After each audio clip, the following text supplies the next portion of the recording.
Damien?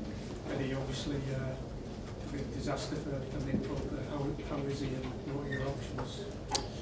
Yeah, he's very disappointed, understandably, as we are for him.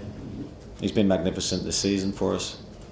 He doesn't deserve to miss the game, but it is what it is. We'll see what our options are. But we have Loris and Mark, who have trained really, really well this season. They've been a part of the goalkeeping team all season. They're both fit and ready to play. Do you have any option on a recall for Calgallo if you wanted to? I don't believe so. Okay. Miles? We'll talk about the readiness to play. It's obviously been a long time since either goalkeeper has played a competitive game. Yeah, but I think behind the scenes, these lads train every day. They play games behind closed doors. I've got no doubt they're both in a great physical condition to play the game. No injury concerns. As I say, they've been part of our goalkeeping unit. We're very hands-on and active with them during the sessions. We will mix and rotate who we use in certain moments. So they've all been part of our training all season. Comes with a lot of experience, even though he hasn't played regular football. Yeah, absolutely, and that was the reason for taking his profile. Really, he has the experience of the big games. I've got no doubt or issue over his ability to do that, and he's continued to improve and impress in training. Jordan? How pleased were you with the players and the way they reacted from going down to 10 men? Because it seemed like actually in parts, you had chances to score and probably argue with the better side. Yeah, I'd agree with that. I thought we were very good with 10 men. I thought we were very good with 11 men at the start of the game. Created the first chance, big chance. The crowd were electric. It seemed set for a really good afternoon. The 2 goals we're disappointed with. They came out of nothing really, no real pressure, just quality moments from them. The sending off happens, you fear the worst, but if anything, we grew into the game, and as you say, we created chances all through that period, and I just felt if we could get the 3rd goal, could have been a really interesting end to the game, but that goal never came. How important was Alan St. Maxim to you in that, and let's see where you went down to 10 men? Well, I thought Maxi started the game really well on the left, gave them problems, transitional problems in all moments. Then when he moved centrally, a different role, but his influence in the game was still there, and formed a really good partnership with Alex. I thought they looked really good together. Their dribbling ability, their pace. Yeah, we were a constant threat in the game, and yeah, I was very pleased with the team and how we responded. It was only to the latter parts of the game, really, as we tired, that Liverpool created some chances. Okay, well, Scott and then Martin. Scott? Would the worry any be that the defence has looked really solid all season, and clearly Liverpool had some very good passes of the ball, but there were balls over the top really that seemed to undo you in that kind of 15-minute spell? Yeah, Liverpool have that pace and that quality, so they have the quality to find the runs. We would back ourselves on another day to have defended those situations a lot better. We didn't. Well, we paid the price for that. We'll review that and analyse it. But teams, with the quality of Liverpool, have the ability to unpick you with one moment, and our challenge is to keep our concentration and obviously prevent that. We didn't do that well enough today. Okay, Martin? 3 questions in one here, Eddie. How did you end up with Norris? How much has he impressed you behind the scenes? And can you believe that he's now going to be playing in it? Yeah, no, I've been really impressed.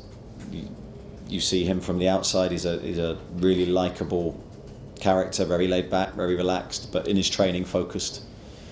And as I said many times, Nick's form's been a whole combination of things. Ultimately, it's down to Nick, but the training, the people around him have supported him, and Loris has been key to that. So he's been excellent behind the scenes, as has Mark.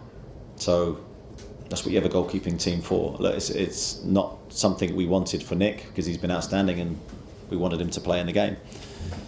But now it's time for someone else to stand up. How did you end up signing him? we were obviously looking at a very limited pool of goalkeepers, but he was the name that immediately stood out in that moment. So out of contract goalkeepers that were free and available. But I don't think we could have picked a better one. He comes with a wealth of experience, and these games are, he's accustomed to them, he's used to them. So yes, he hasn't had competitive action for a long time, but he's fit and ready to play. And there's not been much time since the game's finished, but have you made contact? I've come straight in here, so I will make contact with him, obviously, but I see him and speak with him every day. And as I say, he's trained very well. Okay, Craig. Eddie, what was your take on the incident leading up to Nick being sent off? It seemed uncharacteristic, probably started a bit of a muddle. What was your take? These things happen at such high speed, and the conditions were slightly difficult today with the wind and the slippy surface. I think just probably slightly misjudged the ball. Yes, it's hit his arm. Is it a red card? I'm of the view I think that was harsh, personally. I think the referee could have easily given a yellow card in that situation. You said then earlier on, so you could assess your options. Can I just ask, what does that mean? Does that mean there's an option beyond Karius and Gillespie? I've got no idea. I don't think so, but assessing my options of those two players, really. All right, okay. And just the last one, I suppose all of this is put into perspective by the news on Christian Media as well, and just how has that been for you? Yes, you were very well. Very difficult day. To wake up to that news was devastating for me, everyone associated with Newcastle, everyone who knew Christian. I worked with him for a season, and he was just an incredible, likeable guy. Really, really good person, really good teammate, and an outstanding player. And as you say, it puts everything into perspective. We're devastated for him and his family. Okay, Aaron and then Kieran. Eddie, I think it was after Cambridge you said that sometimes defeats can actually be positives, they can sort of focus the mind. You've been on this fantastic unbeaten run in the Premier League. Is there a feeling of that this time round, given that you've got focus now for Man United to put things right? Well, I think we're pleased the final's here. I didn't want the wait to be any longer. Want to get the game, prepare well for the game, and try and win the game. But as much as you don't want to talk about it, it has been the talk of everybody, and naturally, I think the focus has. I wouldn't criticise the players in terms of focusing on the final ahead of anything, or ahead of the Premier League. But just the talk of it's been there. So pleased to get the game and play and prepare this week. And I think we're ready for it. Callum Wilson obviously didn't drink too much this week. How did you think he fared, and how was he feeling? Yeah, I think Callum did well when he came on. He had the chance to score, which he's probably disappointed with that he didn't take. It was really good driving play from Anthony, who did well, as did most of the substitutes who came on. So yeah, Callum did well, and was pleased with him, and just pleased he's come through that 30-minute spell fine. Okay, Kieran. I suppose you desperately don't want this defeat to be damaging. Is that the message after the game to the players? Yeah, I don't think it will be damaging for us because of the manner of the defeat. I think no one wants to lose, but there's ways to lose. I think we lost today having a real go at a top team with 10 men for a huge part of the game. We passed the ball, we still tried to press them and not be too passive. We counter-attacked really well. So I thought there's a lot of aspects of our play today that was very, very good. And if anything, from the players' perspective, it should whet the appetite of what we can be. If we can play that way with a man down, what can we do with even numbers? And I think we have to take confidence from today's game, while recognising there's still areas that we need to improve in. In a weird way, do you think almost it's good preparation for facing Manchester United, over a very different team, face a big team like that with 10 men, does they give you real confidence? Yeah, I think you can look at it that way. I think we have to. I think we have to look at it positively. Probably it was ideal opposition for next week, but we weren't looking at it that way. We were looking to try and win this Premier League game in isolation, and we're disappointed we haven't done that. But now it's done. We can't change it. We have to look forward to the next one. Any more?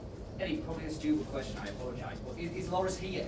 Is he here today? And does he routinely go, has he been routinely going to away games? No, he hasn't been routinely going to away games. We've sort of mixed up who's travelled as the third goalkeeper. So he's been training today. He's ready to play. I've got no issues with his fitness or form. Okay, Jordan. Just you mentioned there about thinking the red card was harsh. You look into a potentially appealing. Yeah, I don't know where we stand on that, so it'd be foolish of me to comment too much. Just another one as well, sorry. Just on Eddie Anderson, obviously he was first Premier League start, he lasted 24 minutes, a bit of disappointment for him as well. Yeah, huge disappointment for him and for me to have to take him off because it was the last thing I wanted to do. I just felt we needed a transitional threat in the game. The counter-attack was going to be hugely important to us, so we reshuffled and went with 2 forward players, but those 2 forward players needed extreme pace, I felt. So unfortunately Elliot was the one to come off, but it was nothing against what he did in that time on the pitch. Okay, thank you everybody. Thank you. Cheers. Thank you.